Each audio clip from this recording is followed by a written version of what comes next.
Okay, recommendations. So recommendations from other people are huge. Okay, you want to get recommendations from past and current employers.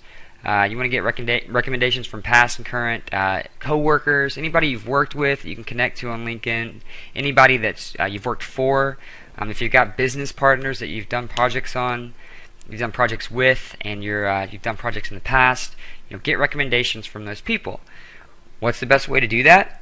Well, you can contact someone on LinkedIn and connect with them, and you say, hey, I'd really like to, write you a recommend, or I'd really like to get a recommendation from you. Can you write me a recommendation? Okay, and that's probably the best way to not get a recommendation.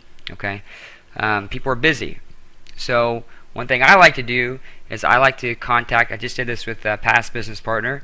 I contact my business partner. I say, hey, buddy, I'd like to write you a recommendation. Why don't you send me over what you want me to say, and then I'll add my little twist to it and give you a recommendation, and you can do the same. And that works out really well because now at this point we're giving each other value, okay? And I'm sending them the recommendation they would write about me. So this does a couple things. One, it gives value. Two, it doesn't make the other person have to think too much about what they want to say about you. I mean, it's really easy to talk about yourself, right? I mean, most people do. So all you really need to do is just write your own recommendation. I mean, don't make it generous, but don't go over the top or anything. But write your own recommendation, send it to them. They'll send you theirs, and then you can both do the recommendation. It's that simple. Works very well. Don't do this with somebody you don't know that well. Don't email Donald Trump and say, hey, here's my recommendation. I want you to sign off on.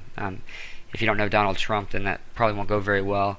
And even if it's a past, professor or coworker or employer, make sure you get the relationship built back up before you just start asking for favors. But the more recommendations you have, the better as far as getting ranked in LinkedIn. Groups and events. Okay, these are probably going to rank the most quickly out of anything we've talked about. Okay, so you want to join as many groups and events as you can. Okay, you want to be very active in LinkedIn. That's how you get ranked. Okay, so you can join groups, you can join events, but then you can also create your own groups and events, and then you can connect and introduce people through these. Okay, so we're going to talk about events in a later module. But for now, just know groups and events are one of the best ways to get ranked in LinkedIn. LinkedIn loves this. Groups is a new feature that they really love. So, if you don't have any that you can join or you want to join, create your own. Okay, get your network together. Even if it's just around a certain niche or product or something that you are all interested in, create that group. Helps you organize your contacts a little bit better too. So you can't go wrong with creating groups and events.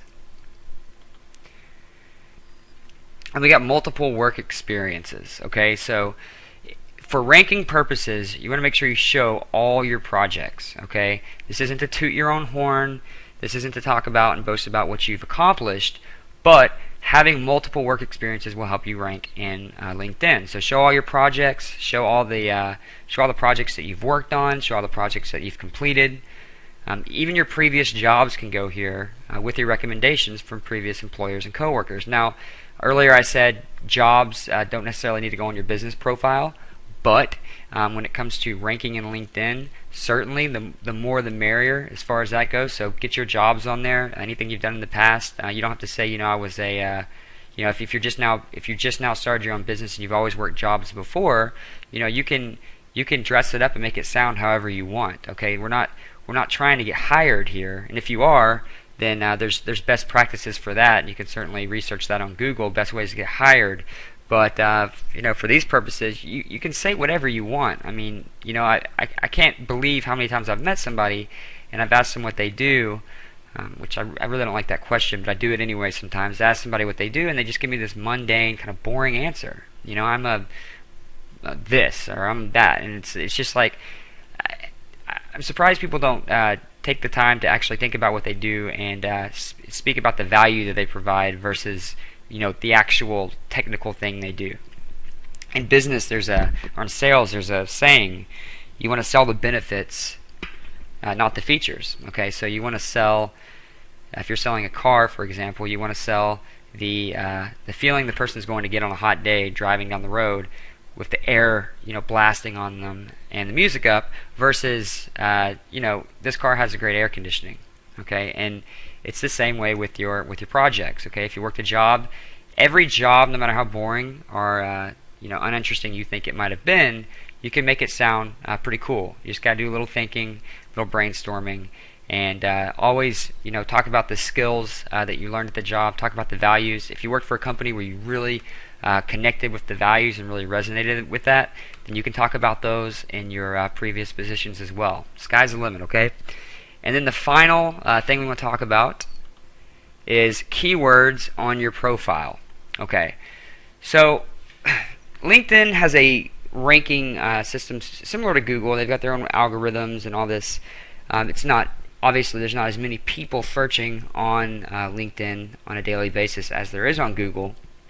But one thing you can do is use the search bar, type in a keyword, and then see how many people and companies are ranking for these different keywords. Okay, it's a great technique to just kind of see what your competition's like.